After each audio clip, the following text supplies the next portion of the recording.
On assiste à un nouveau tournant dans le génocide du peuple palestinien. Plan de conquête total de Gaza, occupation militaire, nettoyage ethnique. La situation n'a jamais été aussi critique depuis 2023. Je vous explique. Dans la nuit du lundi 5 mai, le cabinet de guerre israélien a validé un nouveau plan de conquête de Gaza.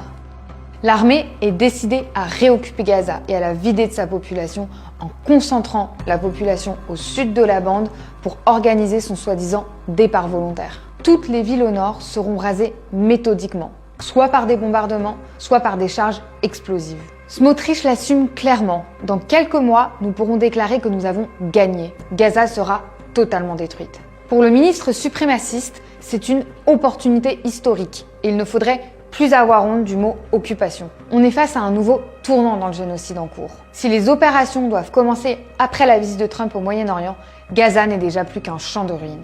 En 1 an et demi, Israël a massacré 51 000 Gazaouis, selon un bilan officiel, mais il est très largement sous-estimé et pourrait être 3 à 4 fois supérieur. Les bombardements israéliens ont également détruit la quasi-totalité des habitations de la bande. En parallèle, l'armée impose un blocus total de l'aide humanitaire depuis le 2 mars, empêchant l'entrée dans Gaza des livraisons de nourriture, des médicaments et d'équipements médicaux. L'armée vise aussi systématiquement les ambulances, encore en service, les hôpitaux, les médecins et les équipes humanitaires. Le 23 mars dernier, Israël a ainsi exécuté 15 secouristes palestiniens à Rafah. Enfin, tout cela s'ajoute à l'absence d'électricité et à un traitement de l'eau impossible puisqu'Israël a détruit la principale source de l'enclave.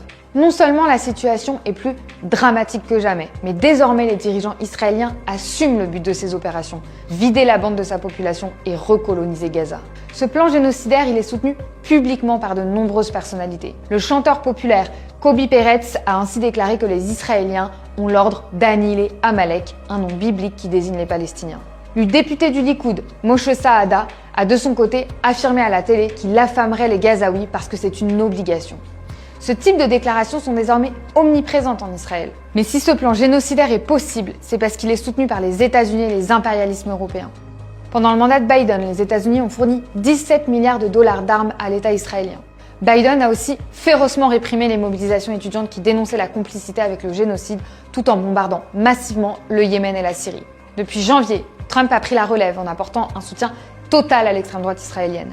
Tout en disant vouloir prendre possession de la bande pour la transformer en station balnéaire, il a durci la répression des militants palestiniens comme Mahmoud Khalil en procédant à des déportations.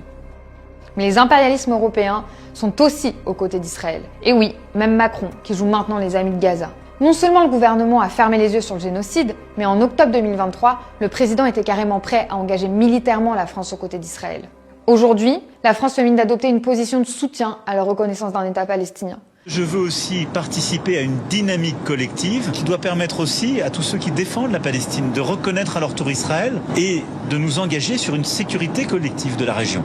Mais ce qu'il veut surtout, c'est faire avancer les intérêts de l'impérialisme français au Moyen-Orient. D'ailleurs, la criminalisation des soutiens de la Palestine bat son plein en France. La semaine dernière, Retailleau a annoncé la dissolution de Urgence Palestine.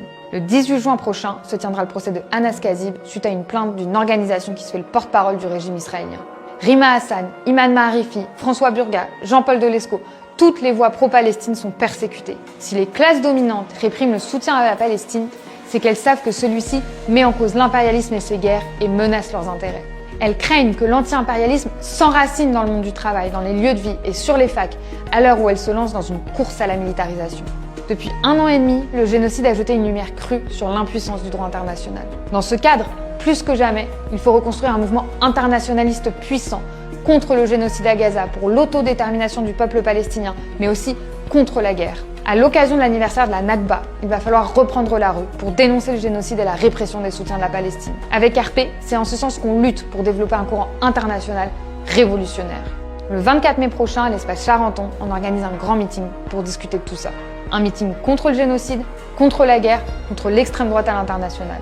On va y porter une voix forte, anticoloniale, anti-impérialiste, mais aussi révolutionnaire.